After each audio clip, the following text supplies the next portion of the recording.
You have a couple of scriptures you want to share with us, Terry, about how the Lord has kind of shown you to give a little bit of scriptural backing and instruction as to why do we pray at the high places and why do you do that? There's a few scriptures that came to my mind.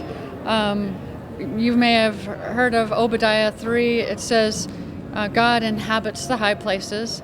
And then Isaiah 57:15 says, for thus says the high and lofty one. This is the Lord's name. He's even called High and Lofty One.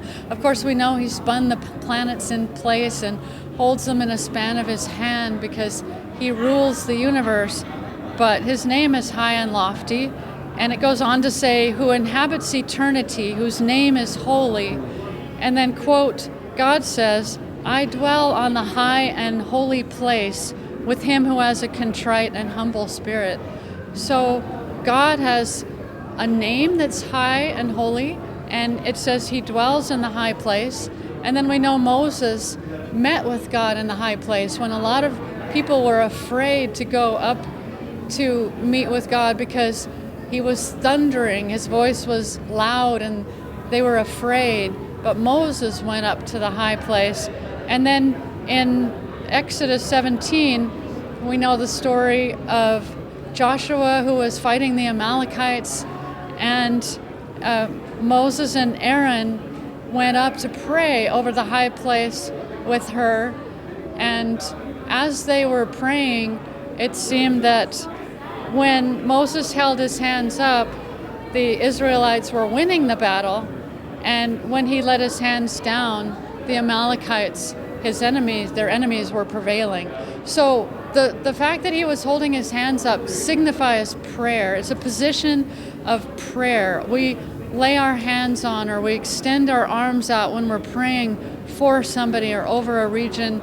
And so Moses and Aaron were modeling that from the beginning of the Bible.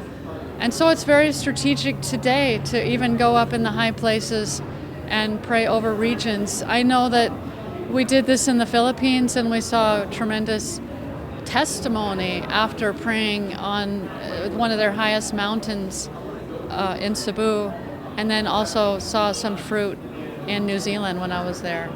So Terry, you went to India this summer before you went to Love New York to do high place intercession at Love New York. Why was India so significant for you? Could you kind of explain a little bit of what happened and what you learned there? Sure. I had a friend in Northern California who works at a house of prayer, and she had read about the devastation toward female children in India and widows, and they're pretty much neglected by society. It's their culture to have some abuse toward women, but also because of the dowry system, parents don't want to pay the high cost of paying for the daughter's wedding, a honeymoon, and with all the different costs associated with having a female child in their culture. So my friend invited me to go, and she knows that I pray as I'm an intercessor, and so she's part of my team. And so she invited me, and I prayed about it, and the Lord just made a way. He provided the way. And so what we did was I got together with one of the missionaries who heads up YWAM bases there, and he put together a plan to pray over the main pillars and main temples in India. And so that's what we did. We went and we prayed over key regions, cities, and temples. Terry, you live to talk about it. What is it that allowed you to come back with that kind of boldness and type of prayer, and the kind of spirit by which you approach that? Very good question. I'd say I learned through the school of hard knocks. The old school used to read C. Peter Wagner's books a lot. The old school was, it worked, but you needed to get agreement of all the leaders of the city and have them come together in a sacred assembly, and government officials, pastors, business leaders, intercessors, and they would come against strongholds. But if people do that independently, they can get beat up and run out of town. I have friends who've done that and gotten run out of a region because they were trying to lead prayer kind of on their own.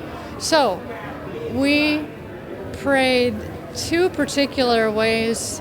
One is coming in the opposite spirit of the land. So if there's a spirit of death, just praying life and resurrection life into the city and finding scriptures that support that. And the other is just worship, because worship confuses the enemy, it routs the enemy, and it's beautiful to the Lord. It causes him to come and settle and rest in our presence, in our midst, with his presence. He comes and he rests among us. And as he does, we get to hear his heart. And when we pray according to his heart or his will, we have protection. And he answers those prayers. So those were the two main strategies that we used, was worship and praying the opposite spirit. And you came back and relatively unscathed. No attack really to speak of.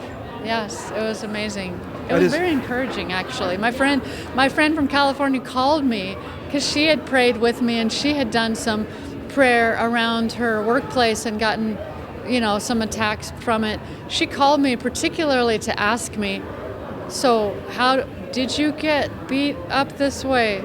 And I was able to say no. I mean, when it's just praying according to the heart of the Lord and the will of the Lord, so we didn't. So she was very encouraged, and I was very encouraged myself and able to tell her that. So, yeah, it was good.